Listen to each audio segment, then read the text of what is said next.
Anthony, Anthony, Anthony, Anthony, Anthony, Anthony, Anthony, Anthony, Anthony,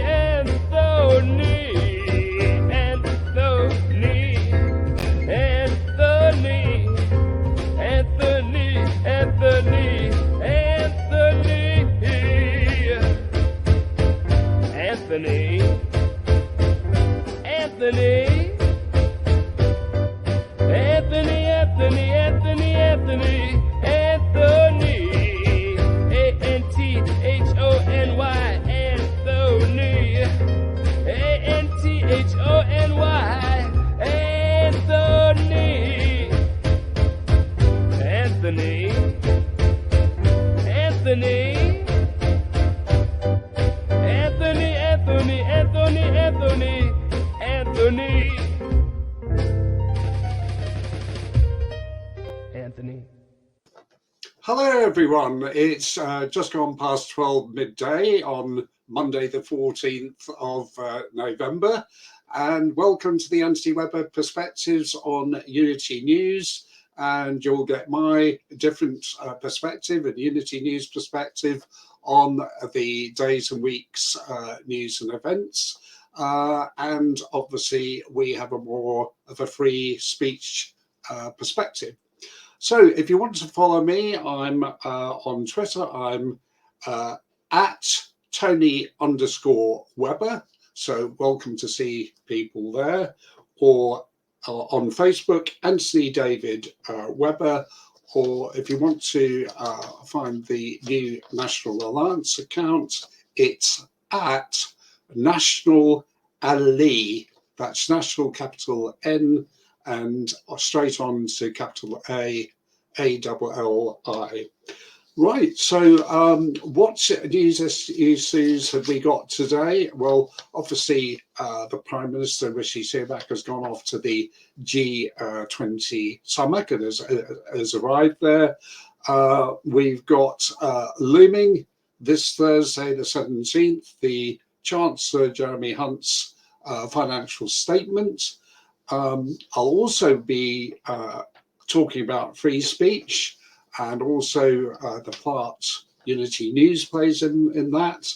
I'll also be speaking about what special days are today, and a reflection on the 2 weeks remembrance period we've had, which finished on Remembrance Sunday. An update on where we are with the campaigning for a public inquiry into COVID-19 vaccine safety, and an update on where we are with the petition for the UK to have a referendum on becoming neutral in the Ukraine-Russian conflict. I'll also be dealing with the stealth woke agenda. This woke agenda, which is not just recently, but it's been going on for some years. Also, the absolute mess we've got into on immigration and migration. And when I say mess we've got into, I mean the government has got us into. And I'll be dealing with the situation with the NHS, the strike pending there. Also, the USA elections, what can we actually learn from them? Then I'll be dealing with the wider issue of strikes in the UK. And also, we mustn't forget that there's a City of Chester by-election on, so we'll be talking about that, and also be talking about freedom campaigns and how to use actions and words to bring about what we need, which is freedom in this country. So before I move on, just give a little bit of an update on the World Cup, because of course that starts this coming Sunday. I know a lot of people are into football, and I must admit, any international sports competition I'm sort of normally well into, because I love high quality sport. So it starts this coming Sunday with the opening match with the host Qatar versus Ecuador. But England will be playing on Monday the 21st, so a week's time. And I think the start is 4 p.m. And that will be against Iran. And on Friday the 25th at 7 p.m, England will be playing the USA. As for Wales, because of course they've qualified this year, they'll be playing the USA at 7 p.m. on Monday the 21st, so not far away. Wales will be playing Iran at 10 a.m. on Friday the 25th, and they'll be playing England on Monday, on the November the 29th at 7 p.m. So a few interesting matches to go by. Let's hope there's no bending of the knees and all that sort of thing, because I think a lot of us have got, a little bit fed up with that false charade, so to speak. On to first of all, the G20 summit. Well, it's difficult to say what will happen with that, because the G20 is made up of countries, and although the old mainstream media give the impression that they're all sort of in favour of sanctions against Russia, the reality is well over half of them aren't. So, but we will be given the impression that the reverse is the case, and you just basically can't believe anything the old mainstream media give. But it'd be interesting to see what happens. It would be good if it was used as an opportunity for peacemaking in the world. It seems that there's been a fairly good start in that the USA President Biden has been having talks with the president of China. Who knows what will happen about that? But will there be talks with Sergei Lavrov, the Russian foreign secretary, who's in Indonesia for the G20? Again, let's hope so, because this conflict in Ukraine should have been over a long time ago, but the UK government, alongside the USA government, have been complicit in actually preventing peace to come about. Anyway, we'll have to watch this space, because that leads directly on to the Jeremy Hunt, the fairly newish Chancellor of the United Kingdom. And he's already been giving some hints with various media comments about what's going to be in his financial statement on Thursday, the 17th of November. So we're very close to that. And he said that the UK is sinking slowly into recession. Rishi Sunak, in fact, said today on arrival at the G20 summit that the steps they'd taken already had helped stabilise the UK economy. But one of the things both Rishi Sunak and Jeremy Hunt have said is that it's very important for them to begin an era of their politicians being honest and truthful with the public. Now, they're not being honest and truthful with the public about why the economy is in the state it is at the moment. Now, Jeremy Hunt has said that the UK's economic problems are due to Russian actions in the Ukraine, and not given the real reason was that the UK's economy is in a terrible state because of the UK government's sanctions against Russia. They've been an absolutely terrible mistake, and they've been rebounding against the United Kingdom ever since they started to be brought in and were strengthened from February this year. So what are we, the British people, being expected to put up with, to suffer, to support the Ukraine proxy war of this government? And let's bear in mind, it isn't just of this government, because it's actually supported by the opposition parties. So we're in a terrible situation at the moment where we've got barely anyone in Parliament, you know, perhaps one or two people in the House of Lords, just one or two people in the House of Commons making some meek comments, but fundamentally no opposition to an economic policy which is disastrous for the country. And what's worse, the government is using the powers they had when they were bringing in all the COVID restrictions when they wanted to get compliance from the public. They basically manipulated control of the media in the United Kingdom to get the public to back them. And that's exactly what they're doing on Ukraine. And what you'll notice with the Ukraine-Russian conflict is you only get the government point of view, and you only get the view of the Zelensky government in Ukraine. Now, you don't get the view of any opposition groups in Ukraine. You don't get the view of the Russians on Ukraine. You simply get one point of view. And that sort of thing would be mildly acceptable if we're actually in a proper war situation, in a proper conflict with which Parliament had actually authorised, but we're not. We're not at war. Parliament has not authorised any warlike intention against Russia, and the British people have not been asked for their opinion on this matter.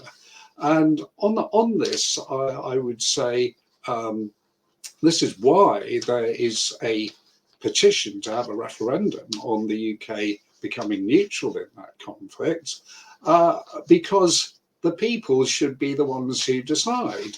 And no, not one MP in Parliament has got a mandate to speak on this issue, because the public have not been asked. So I'm sure this will come up on the screens, but when you see it, please, if you haven't signed the petition already, please do so.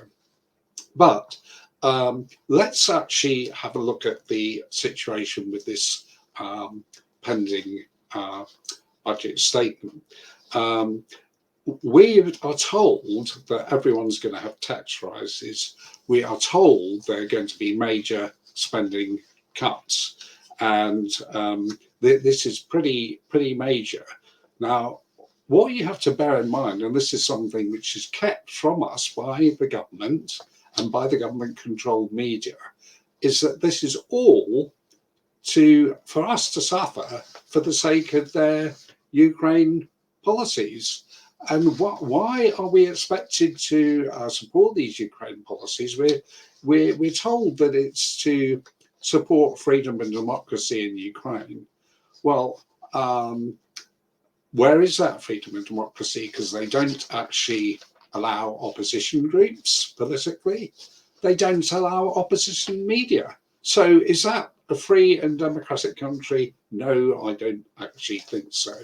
And the problem is, we are becoming a very free and undemocratic country ourselves, because if we've got no free media, if any alternative points of view on this conflict are just no platforms, we're not a free country. It's as simple as that. And we need to demand our freedom back.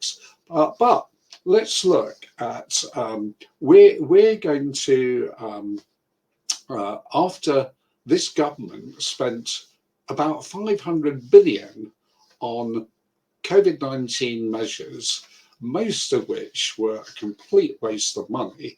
And those that expenditure has put the government in an amazingly terrible debt situation. We've also had the government be overzealous with their net zero policies, and this has been shown recently when Rishi Sunak went to Egypt and committed nearly £11 billion of taxpayers' money to help with the climate financial fund. Now, the question is, can the UK afford this? Why is it that expenditure is increased in defence, in foreign aid projects, particularly with climate change, and in other areas, but when it comes to helping and supporting the British public, where is the money? No, we're told it's not there. It's gone for more worthy causes because we must suffer. We, the British people who pay our taxes and national insurance, we don't have any say in the matter because none of this has got any mandate whatsoever.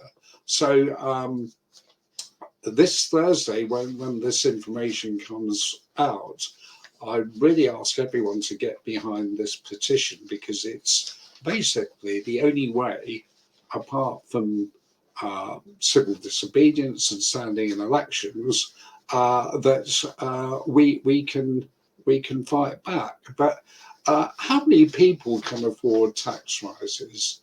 And then you've got to look at the fact the government has said it's going to cut 35 billion on public expenditure.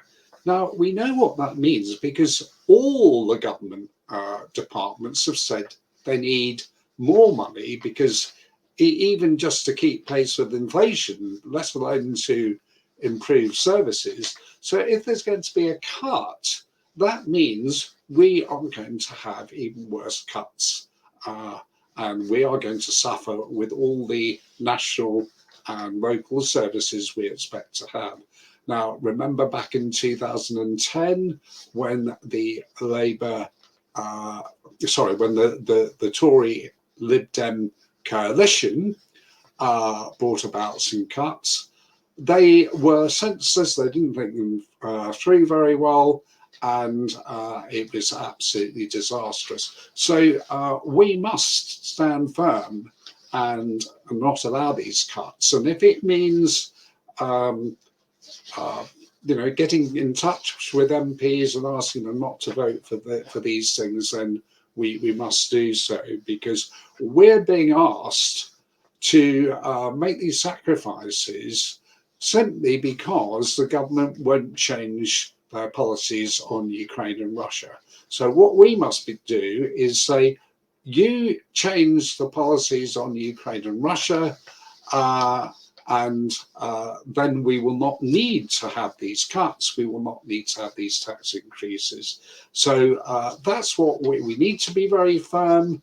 And, to be quite frank, what's been going on the last couple of months is we've had a flood of what's called emotional propaganda from the government, trying to justify why we should be spending all this money on Ukraine. And instead of supporting our own economy and our own citizens. And, to be quite frank, there's lots of conflicts in the world. If you have control of the media, you can make a case for getting involved in any conflict. I've often said the people in control of the media are so skilled they could make people think that an apple was an orange. That's how skilled they are. The latest thing we've had in Kherson, in Ukraine, is, lo and behold, another example of where the Ukrainians maintain that there's been war crimes and everything else. Never any mention of war crimes with Ukraine, never any proof of these issues, but it's all part of the propaganda to make us want to suffer for a cause which basically is non-existent. It's a fake cause because the reality is they don't even ask the Ukrainian people if they want to be involved in this war. They've got extreme people in charge in the Zelensky government, and I suspect if they had a referendum on having a peace deal with Russia, I'm sure most of them would be agreeing with it. As most people do want peace in this world, but we do get a one-sided situation.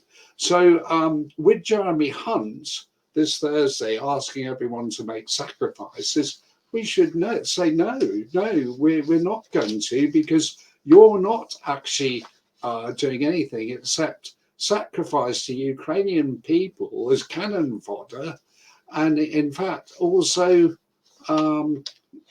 citizens on both sides of the Ukrainian conflict. You've got the Russian speaking and the Ukrainian speaking.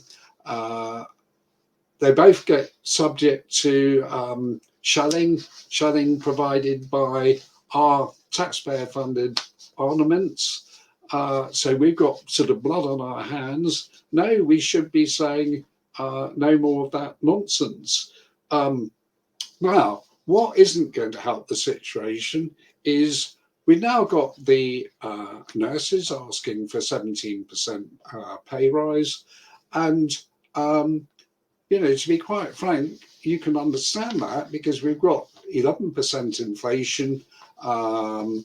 Most people, most sectors are behind in the value in real terms of their wages. So it's not going to be surprising that lots of people are going to be after pay rises, but none of this would be necessary if the government stopped their proxy war in Ukraine. None of it would be necessary if the government ended their sanctions against Russia. And it's an absolutely crazy situation that we're being asked to put up with spending cuts of 35 billion, tax rises of at least 20 billion, and our economy wrecked, inflation, people going to food banks, an absolutely disastrous situation, just to support a proxy war which is on behalf of nobody except globalist vested interests. Why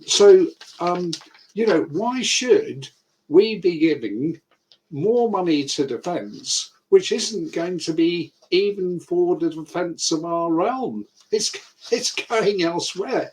Our government is still cutting the numbers of members of the armed forces. That's how good at defending our realm this government is. We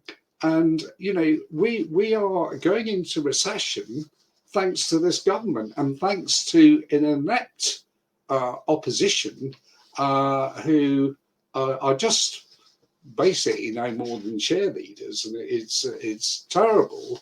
And if we had a free media, this would all be pointed out. We are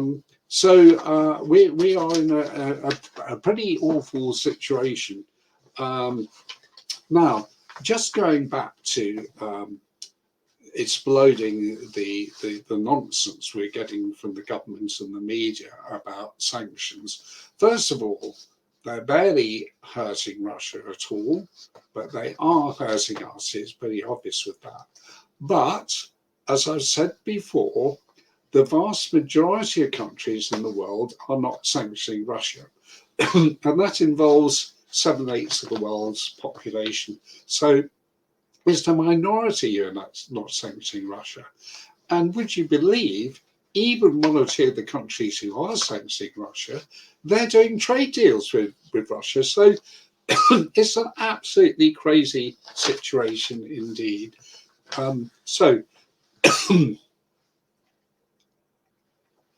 Anyway, apologies about that, but I think even I get sort of staggered at the absolute horrendous craziness that our government is getting involved in.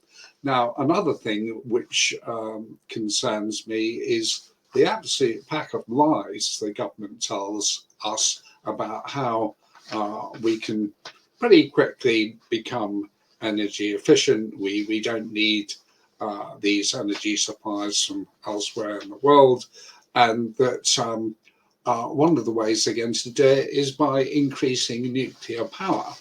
Well, anyone remember the debate about the Hinkley power point where the Greens and UKIP were united because the cost was horrendous? Well, the cost of setting up nuclear power are 10 times that of solar and wind power, 10 times. So wind and solar power is actually, that was in construction costs, it's actually 5 times cheaper than even advanced nuclear power.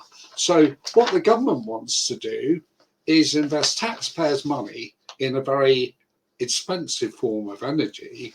And bear in mind, even if that does make us more energy efficient, we'll still be paying a lot of money for it. So it's absolutely crazy. But let's look at why the government is being crazy. Russia is the world's 3rd biggest oil producer, the 2nd biggest natural gas producer. It's amongst the top 5 world producers of steel, nickel, and aluminium, and it's the largest wheat exporter with 20% of that. If you look at Ukraine, they supply 6% of the world's corn supplies, 7% of the wheat, and they're the largest supplier of sunflower oil. So they're also in the top 10 producers for sugar beet, barley, soya, and rapeseed. So you can see that that particular area of the world, Russia and Ukraine, getting involved in that conflict, extending that conflict, which is what the UK government has been doing, has been a pretty crazy thing to do. It's always been in our interest to have peace in that area as soon as possible. So yes, let's look at one other fact here.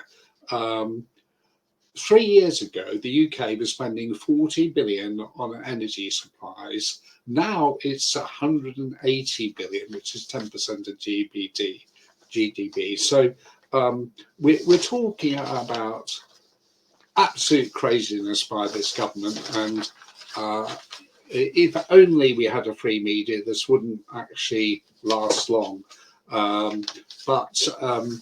Anyway, we will now move on to this big subject of free speech, which I've given a good idea of how awful our situation is on that subject.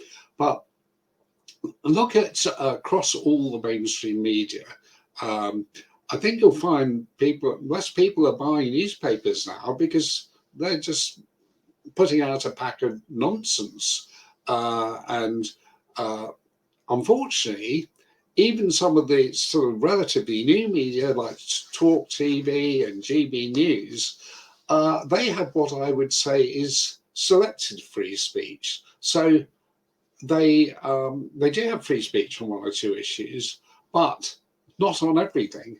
Now, you will find with Unity News that Unity News have free speech on every subject, obviously within sensible boundaries, but this is why it is important to have the free alternative media, and there's quite a lot of them out there, and well done to all of them. It's not just Unity News, but what you can do is please either continue to support Unity News with donations, or if you haven't done so, please help out, because what you may have noticed is we are continuing to improve the technical product, the technical output, which we offer in Unity News, and continue to try to improve the content, the presentation, the standard, and you know, the also increasing the number of programs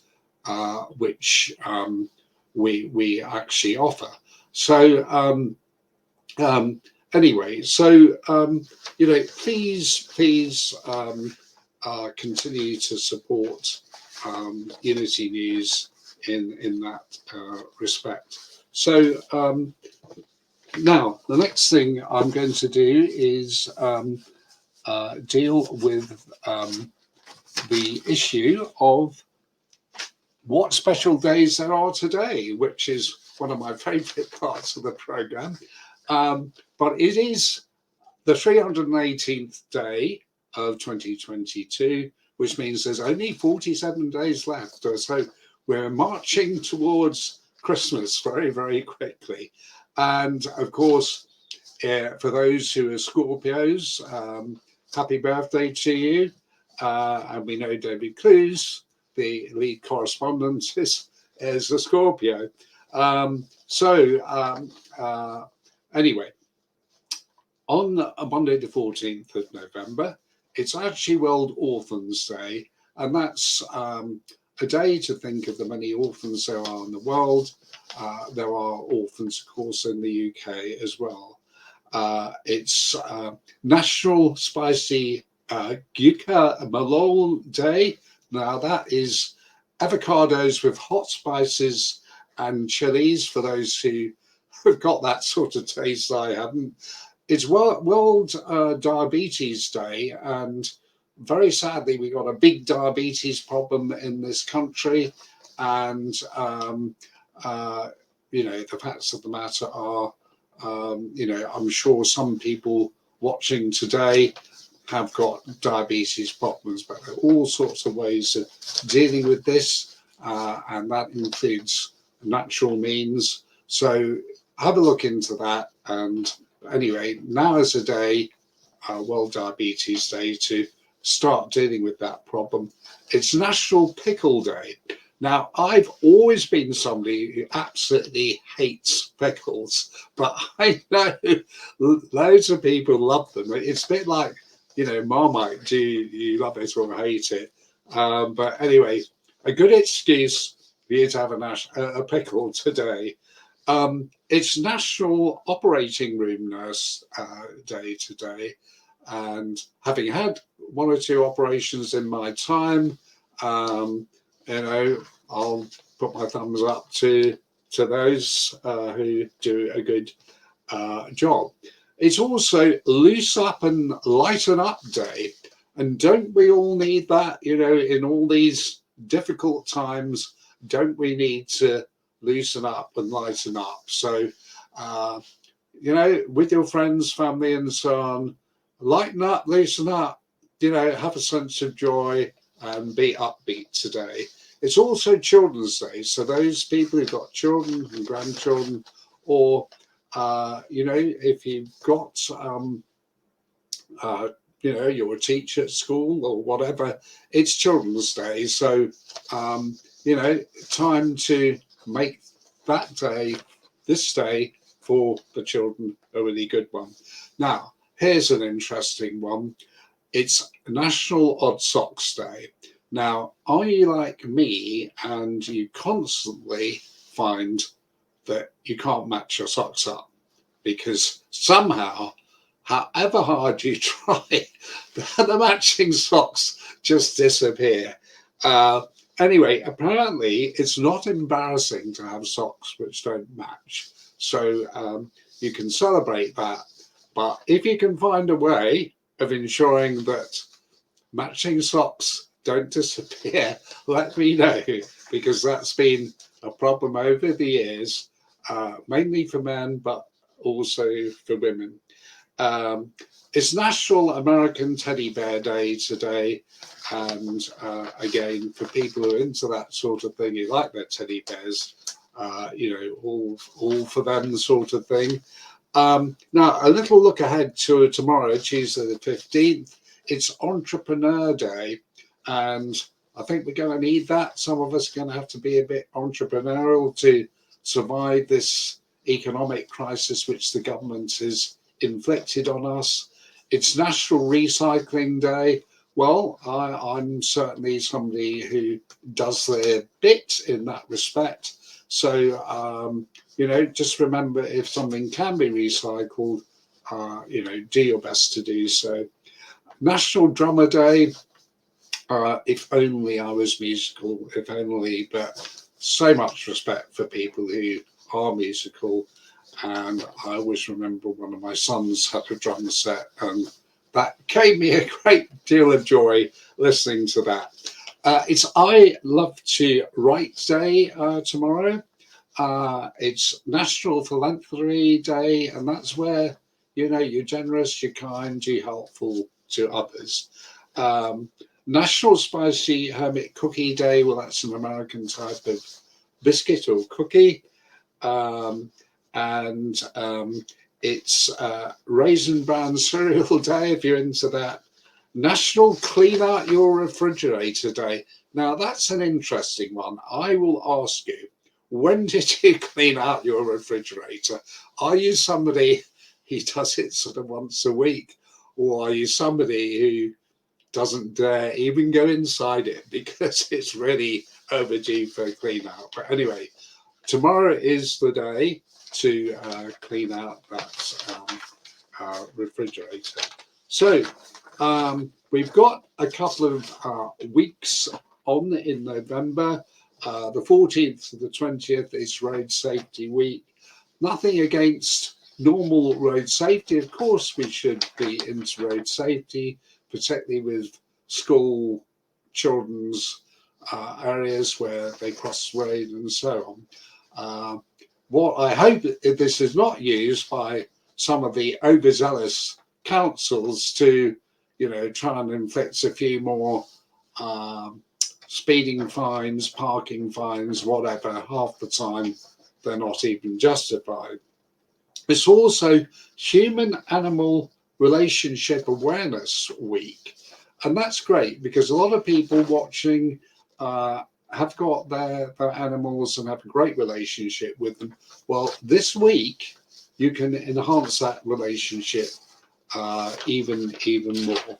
So we've also got in the month of November, it's Aviation History Month, Child Safety Protection Month, International Drum Month, National Adoption Awareness, National Caregivers Appreciation Month, National Diabetes Awareness. Well, I mentioned that. Well, it's got a whole month. National Epilepsy Month, National Model Railway Month. I mentioned writing. Well, we got a whole month for National Novel Writing Month. And for those who have an American streak in them, it's Native American Heritage Month. Now, it's also Peanut Butter Lovers Month. Well, I must admit, I don't need a month to do that because I have peanut butter virtually every day. So it's Real Jewelry Month, National Sleep Comfort Month. Yes, I wish I could get to the bottom of how to get the best comfortable sleep instead of waking up with a crick in my neck or something. World Vegan Month, I mentioned that before. I think that's going a little bit over the top, but there we go. So that's all the items on for November.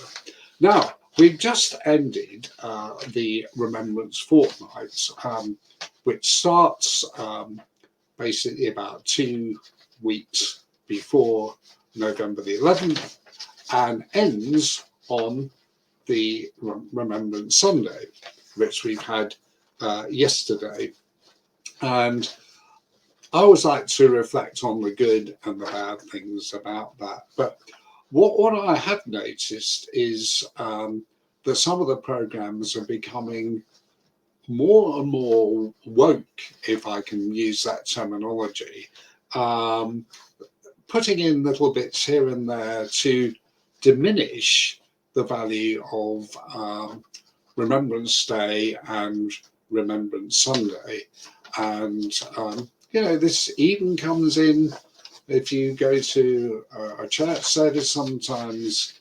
if you've got a woke vicar, they'll slip something in which is woke. I mean, one of the things which has been done recently is they on the subject of Ukraine, they somehow slipped in that Remembrance is to do with Ukraine. Remembrance Day and Remembrance Sunday is absolutely nothing to do with Ukraine. We're not officially involved in that conflict. We're not on one side in that conflict, even though the government is actually on one of the sides. But to surreptitiously bring that in is actually quite disrespectful to all the people who suffered and died, not just in the First and Second World Wars, but the many conflicts since then.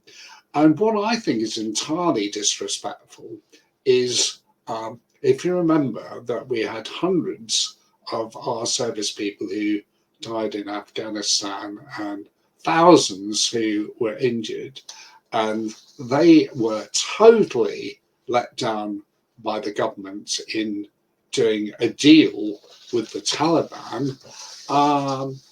I just think it's absolutely awful how the Afghanistan issue has sort of been sidelined this year.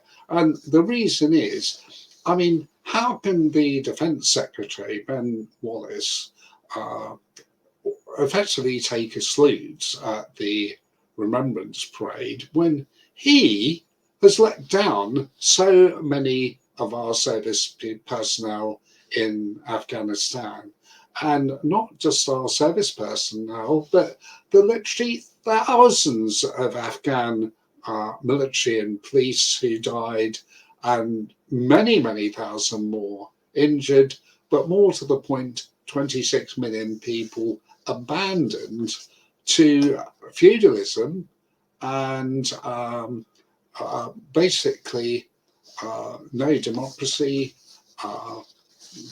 education taken away, rights for women taken away, human rights taken away. No, anyone who was involved in the Afghanistan sellout has got no right to be a politician taking a salute at the Remembrance service, whether it was on the 11th or on Remembrance Sunday. And I know a lot of people feel strongly about that, but it's absolute hypocrisy. It's a scandal and a disgrace.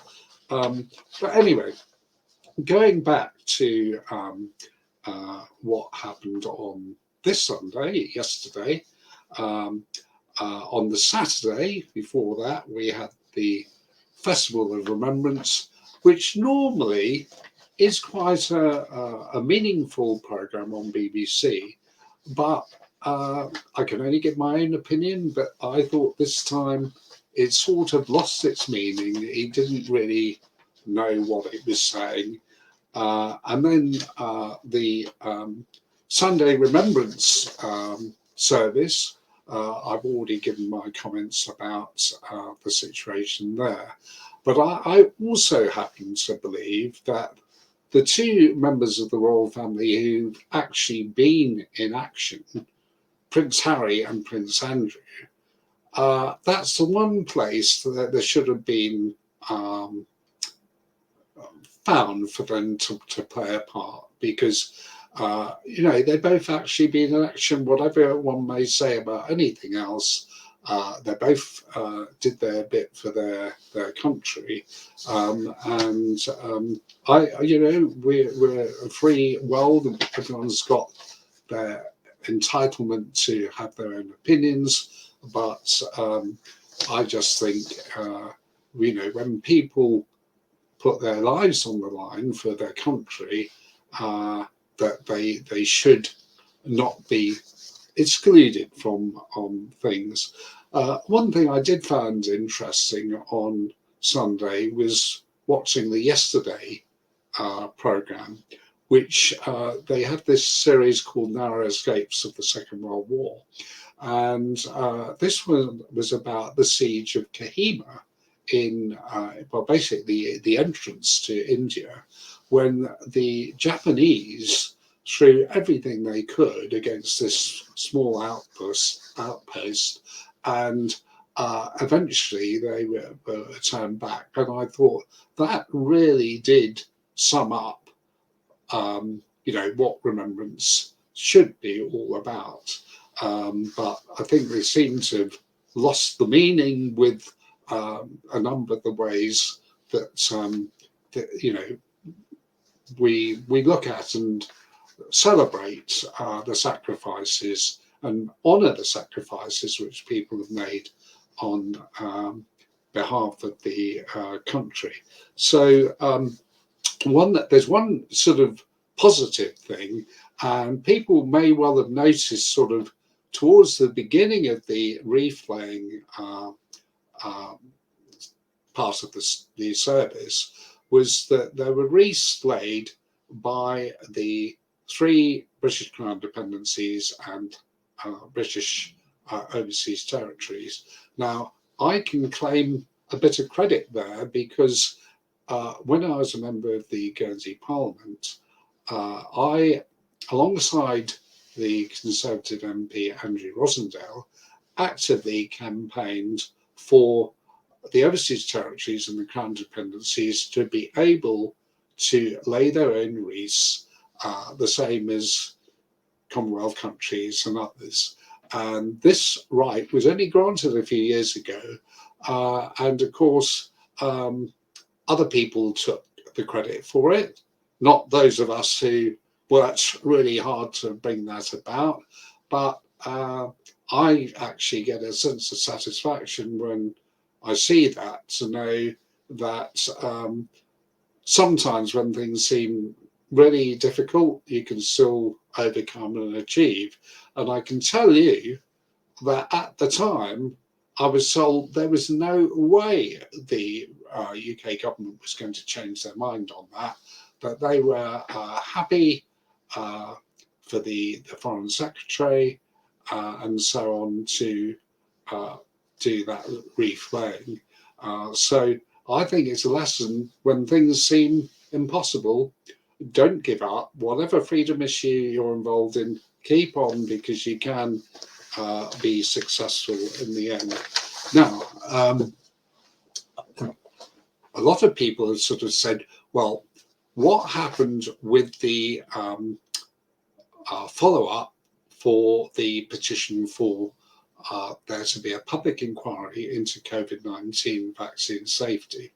Well, first of all, on this, as a follow-on from what I said about a free media, let us remember that this petition got 107,000 signatures with absolutely nil help from either the old mainstream media or indeed people like Talk Radio or GB News.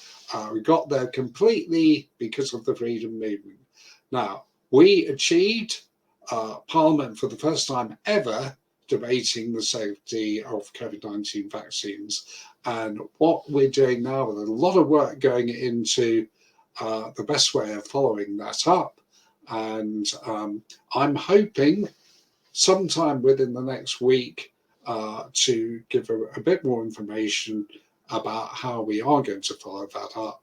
But of course, as many viewers will have noticed, we're in a situation where information about the safety of COVID-19 vaccines is coming out literally on a daily basis. So we've opened the door. We're going to make sure we get another debate. We're going to make sure the government changes its mind and does open a public inquiry into COVID-19 vaccine safety. Now, another situation we've had has been the petition for the UK to be neutral in the Ukraine. Now, I can honestly say, with my experience of petitions, that this is the most shadow banned and the most no-platformed petition there's actually been ever. And thank you for those people who signed it so far. but the establishment are absolutely determined that the general public don't even know this petition exists. They're determined there's no debate on the issue, because like with anything, when something is the public eye, people think, oh, I didn't know that. And once we open the door to debate, we get people questioning why the government is doing things. So please, don't just make sure you sign this. Please make sure this gets shared far and wide. But also, where we need help is well-known personalities, and some of these people are theoretically on our side, but they are too frightened to promote the petition. And some of these people have got slots in news programs, and they've got a high following on social media. Somebody's had a quiet word with them saying, oh, keep clear of this Ukraine situation, it won't do your career any good. So we want these people to be courageous and stand up and do the right thing, which is to be honourable and stand up for free speech and having issues properly debated. And look what happened going back to when the Swiss managed to get a referendum on the COVID-19 policies. Surprise, surprise, they got 40% of the public behind them in a referendum. So they nearly did it. So this is why the establishment don't want things, they don't want information in the public eye, because they know that information is irrefutable. And the information on the Ukraine is irrefutable as well.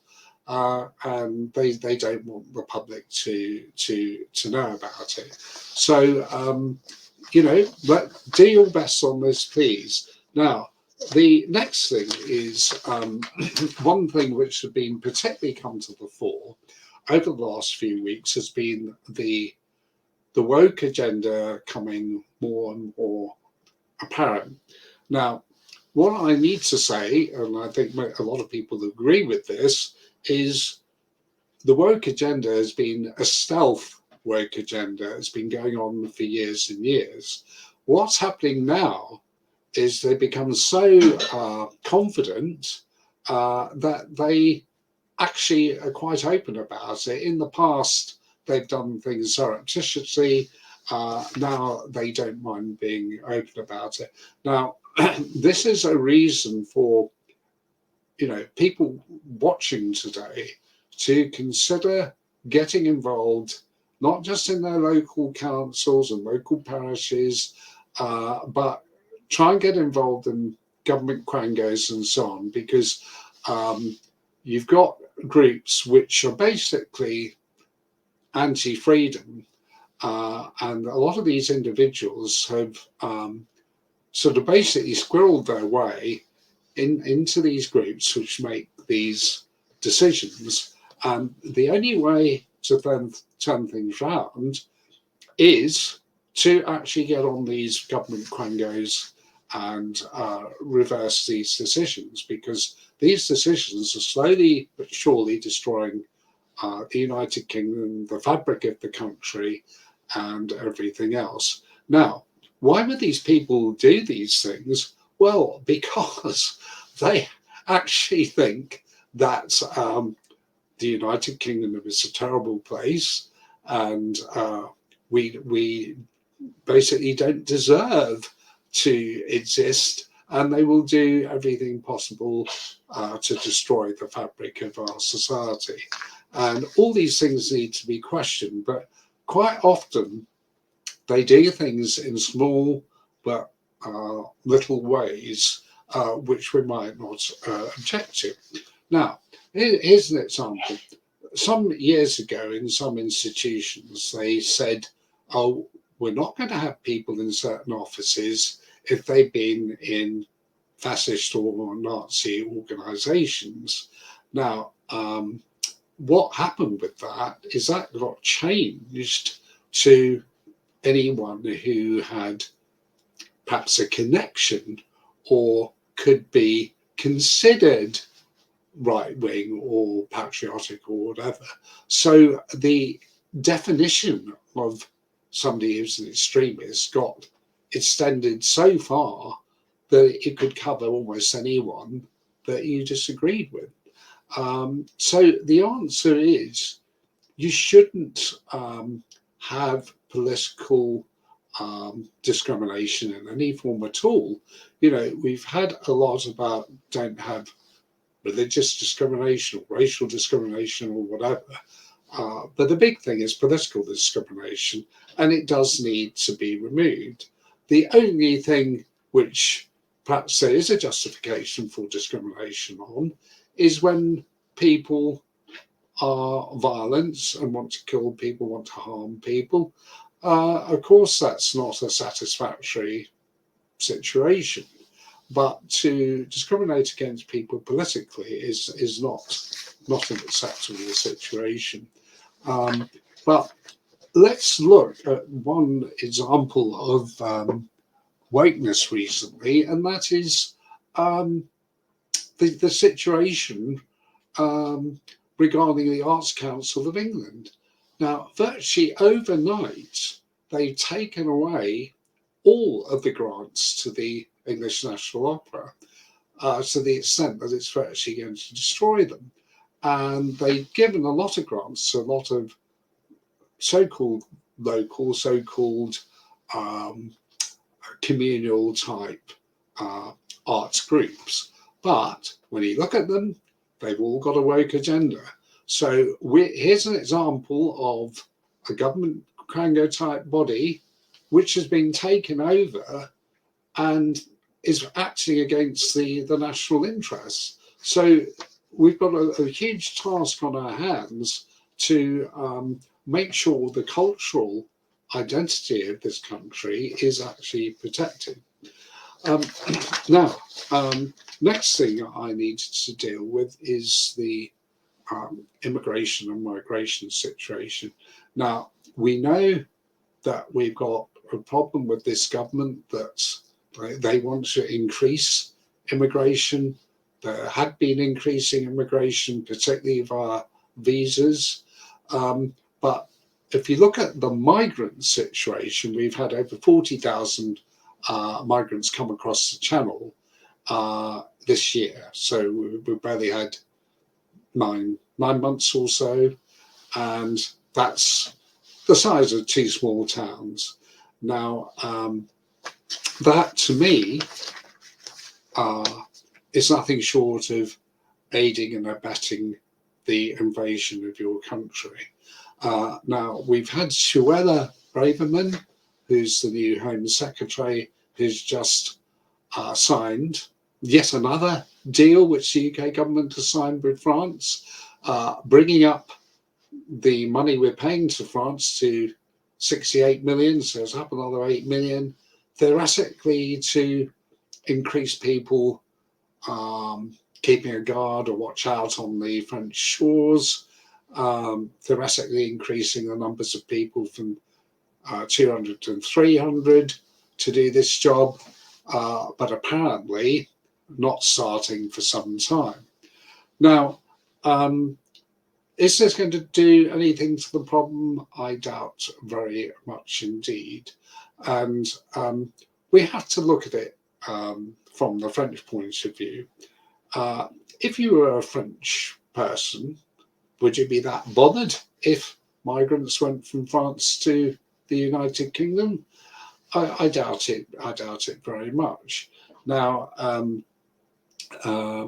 the issue really is we have got to stop our UK border force being used as a taxi and bus service, because we've got this absolutely crazy situation where we've increased the number of border agency staff and boats available to pick up the migrants.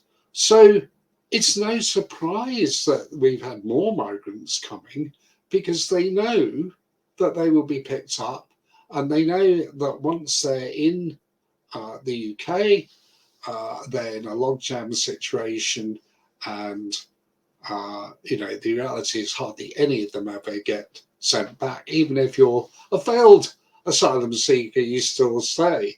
So we've got to come to the conclusion that this government is complicit in the mass migration and mass immigration into this country.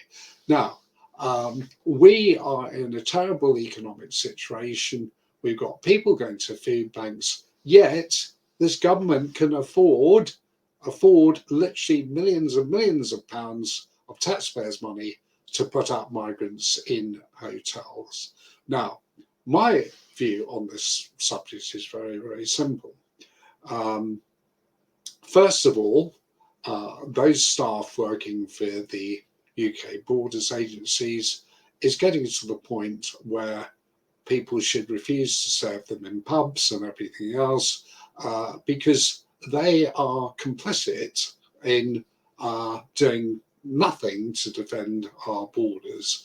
But most I think important is that what is needed is when these boats come across the channel, before they even get in UK waters, they should be turned back. Now, in the odd instance where they might have to be picked up, they should be taken in a very large vessel, basically to another country. And the government say they've got arrangements with other countries, but never let them set foot in the United Kingdom. The situation is very simple. Once these migrants realise they're not going to set foot on the United Kingdom soil, they will stop coming. So all this argument given about we're targeting the people smuggling gangs and everything else, yes, let them carry on doing that, but the reality is it's not solving the problem. So we have got to look after the interests of the British public, the interests of the British nation financially, and to be quite frank, we've got to look after the interests of legal migrants, because what's the point of being a legal migrant if you can pay a few £1,000s and get the border force to pick you up, in the English Channel? It's an absolutely ludicrous situation to be in. Now, the situation I was going to get onto is the Chester by-election, which is on Thursday, December the 1st. Now, we've got 9 candidates in that election, and they were all sent a questionnaire, but basically asking them would they support the UK public having the right to decide on whether the UK should be neutral in UK and Russia conflict. So far, we've had the grand total of 1 response. There's still a few more days to go, but the Freedom Alliance, Chris Quartermain, very nice name there, Quartermain, has said he totally is in agreement with having a referendum on that issue. So we have got 1 candidate who's doing, standing up for what is the right thing. We're still waiting for replies from the other 8, and that's the Conservative, the Monster Raving Party, the Rejoin the EU, Lib Dem, UKIP, Labour, Green and Reform UK. Now, we've done these surveys before with sometimes with some quite good success actually on other issues, but we do get some surprising people who are so arrogant they think they can just ignore things, and they are helped by the local and national media who platform these issues. And so far, all the local media has been informed, and so the national media, but it's as though this doesn't exist at all. So this is what we're up against, and this is why we need brave candidates to put their foot forward. But let's see who else responds on that. Now, I know some people like to go on to UK column, which starts roundabout now. And so if you want to do that, do so. However, last week, a couple of people said, oh, can't you stay on for a bit longer? Because we can always catch up with UK column. So in response to that, I will sort of stay on for a few more minutes. But I think it is important to state that we have got a few pending strikes coming up in this country. We haven't got just the rail and the tube strikes, but we've got a pending nurses strike. We've got the barristers, the legal people, and post office, you name it, they're just building up teachers. And it can only get worse because people are going to want to stand up for their own interests. And it's the same with if you're a pensioner and your pension is obviously going to lose its value if it doesn't keep pace with inflation. You're going to make a fuss about it. And if you've got a salary and you've got 10% plus inflation, that means your salaries decrease in real value by 10%. So you're not going to just say, oh, that's fine and dandy. You're going to either be very angry about it, or you're going to be very angry about it and do something about it. And in worst case scenario, even go out to strike. So as the government has made no indication that they're going to change their sanctioning of Russia and their Ukraine policies, as they've made it very clear that they're going to continue with their warmongering in Ukraine, then clearly there's going to be more people wanting to strike because there's not going to be the money for them because the government has put Ukraine first and British citizens last. So personally, how can one not have sympathy with people who are wanting to strike because they want to just defend their own interests? Now, if there was a genuine reason for the government cutting,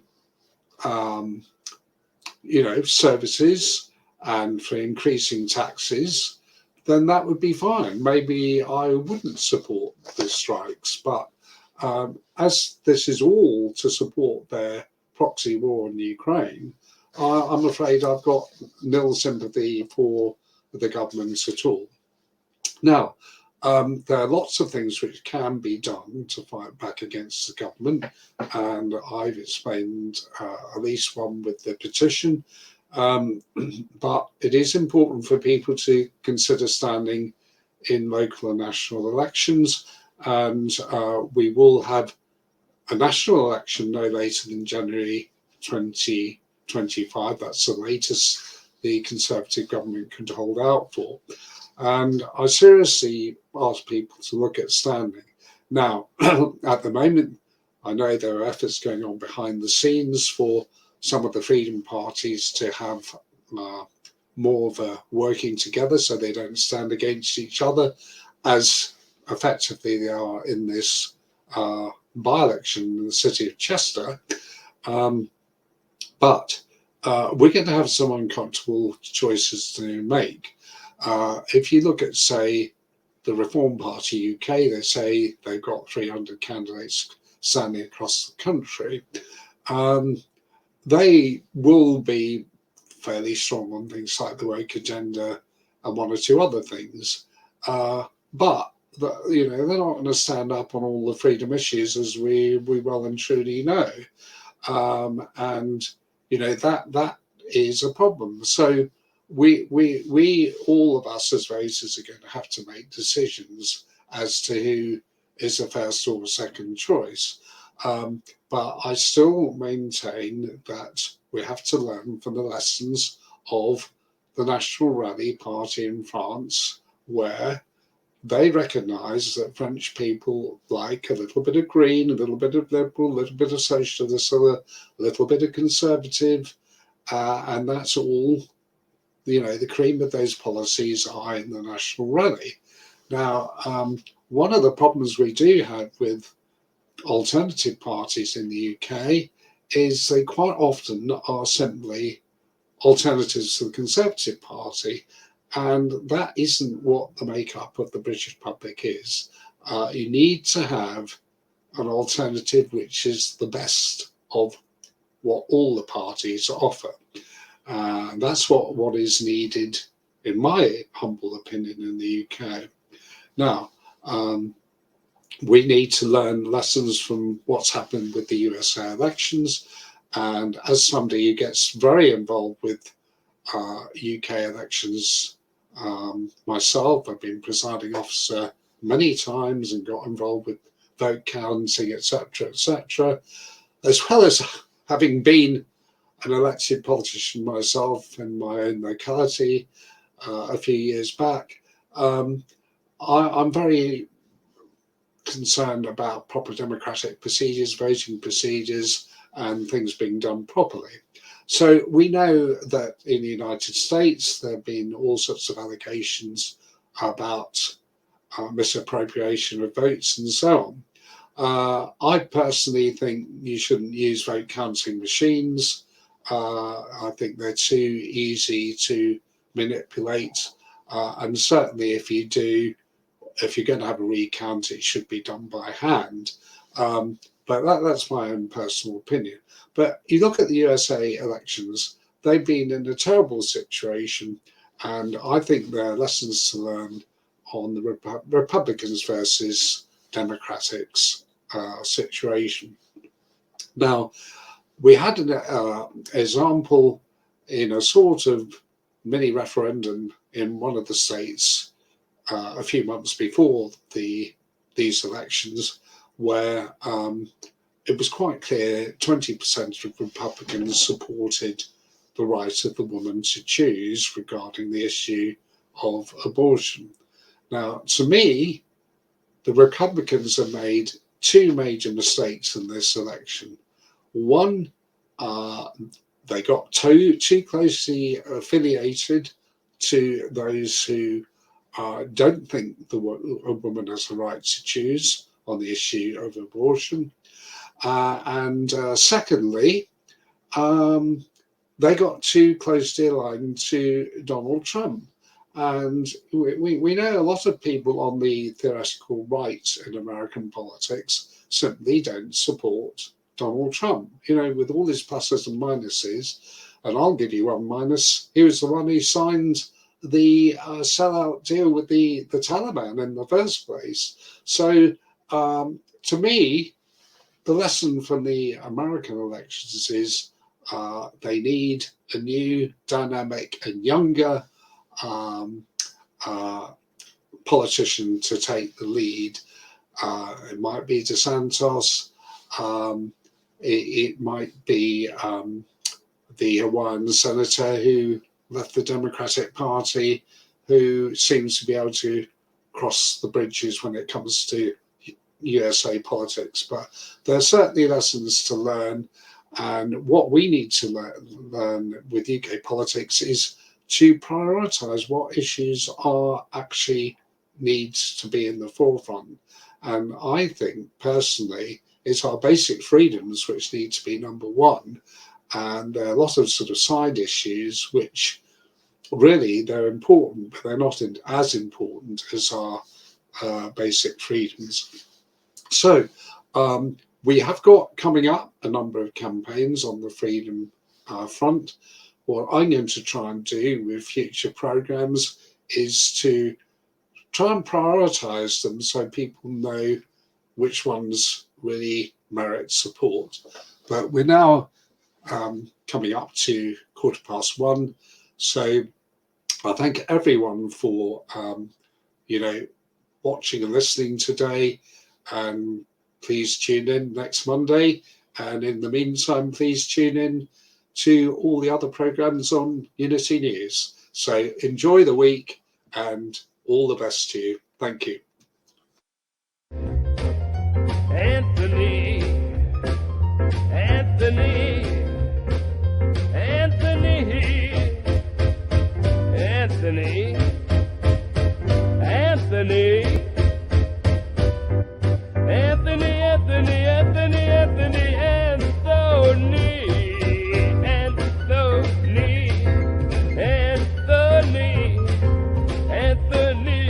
Anthony,